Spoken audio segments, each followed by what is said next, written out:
final seconds of the countdown. T-minus 30 seconds.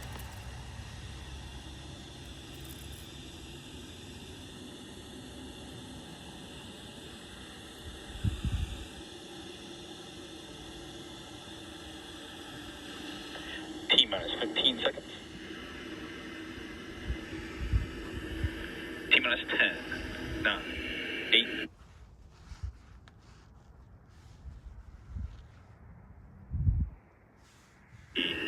2, ignition. And liftoff of Falcon 9. Go SpaceX, go NROL-105.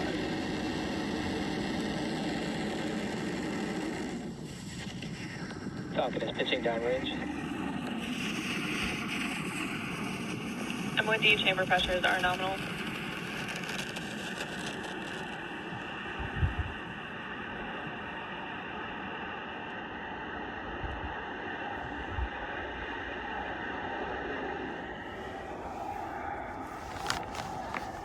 At T plus 33 seconds and counting, Falcon 9 has lifted off from Vandenberg Space Force Base in California.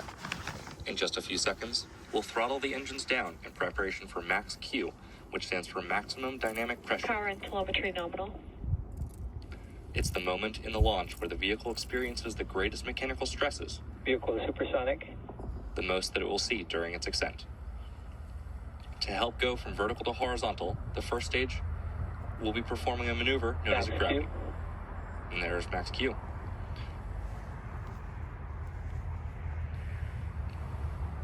Falcon 9 has just passed through Max Q. The rocket typically needs to go 17,500 miles per hour horizontally in order to avoid being pulled back to Earth I'm back chill. and get into orbit. As you just heard, we're chilling the MVAC engines in preparation for stage separation.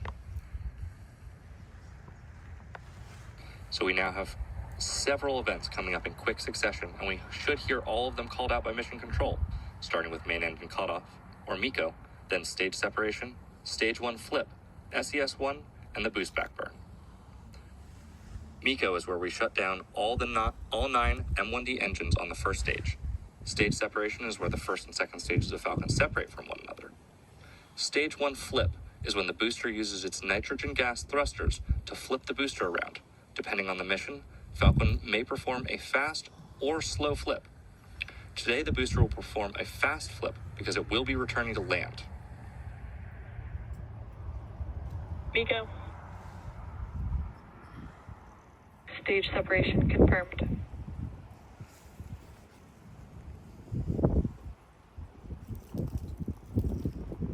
I'm back startup. Stage 1 boost back startup. And confirmation for that series of events, which again were MECO, stage separation, stage 1 flip, SES-1, and the boost back burn. Coming up next will be fairing separation in about 30 seconds. The fairing will jettison from the second stage, as it is no longer needed to protect the payload once we are in space. As mentioned earlier, we will be attempting to retrieve these fairing halves once they fall back to Earth. We should be hearing that call out any second now. Fairing separation confirmed. And there's that good call out for fairing separation.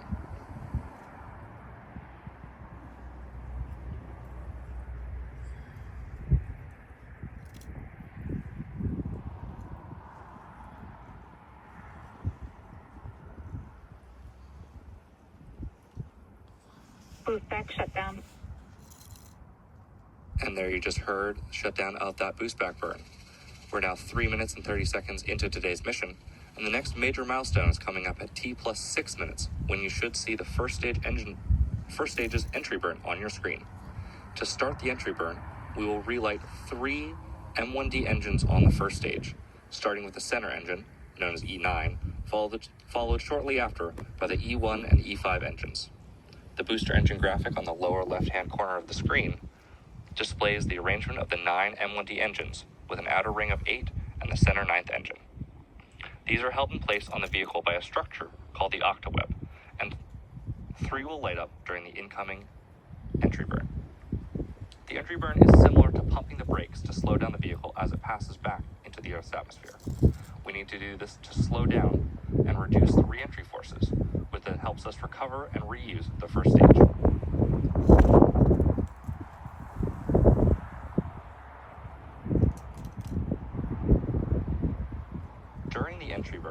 Falcon 9 is decelerating by firing its Merlin engines, but the vehicle is still moving quite fast. This causes it to fly through Merlin's exhaust engines, also known as the rocket's plume, which deposits a layer of soot on the vehicle's surface. That soot comes from the carbon-based fuel, RP-1, the Falcon 9 uses. With each flight, that layer of soot builds up a little bit more on the surface of the vehicle, and that's why our flight-proven vehicles look the way that they do. We are just under a minute away from the beginning of the entry burn. On the left side of your screen, you can see the first stage decelerating and making its way back to Earth. The first stage is not only using the Merlin engines during re-entry and landing process, it also uses its titanium grid fins and nitrogen gas thrusters for stability and control. Again, Falcon 9 will be attempting to re-land today at Landing Zone 4 at Vandenberg Space Force Base. And again, at the request of our customer, we will not be displaying views of Stage 2 today. We are roughly 15 seconds away from the beginning of the entry burn. As a reminder, Falcon 9 will relight just 3 of the 9 M1D engines for this brief entry burn.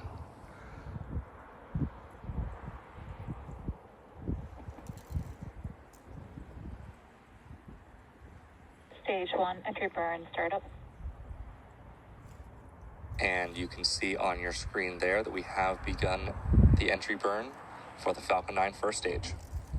This burn is set to last about 15 seconds and is slowing down the vehicle in preparation for its final burn and landing. Entry burn shutdown. And there we've just finished the entry burn. With the completion of the Falcon 9 first stage entry burn here, coming up next will be the first stage landing burn, which will start about 1 minute from now. The Merlins on Falcon's first stage are optimized for sea level, and these achieve 190,000 pounds of thrust during ascent and descent. They provide the initial power to lift Falcon 9 out of the lower, thicker parts of Earth's atmosphere. In comparison, the single MVAC engine on the second stage has a Stage 1, FTS has saved. has a much wider nozzle and is Stage 1, optimized. transonic. As you just heard, we've passed through the sound barrier.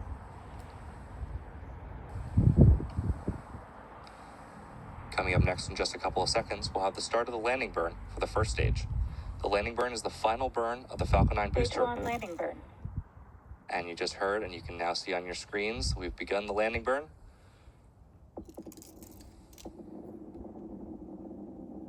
This is the final burn that this vehicle will see before safely touching down back at Landing Zone 4 at Vandenberg Space Force Base. Landing leg deploy.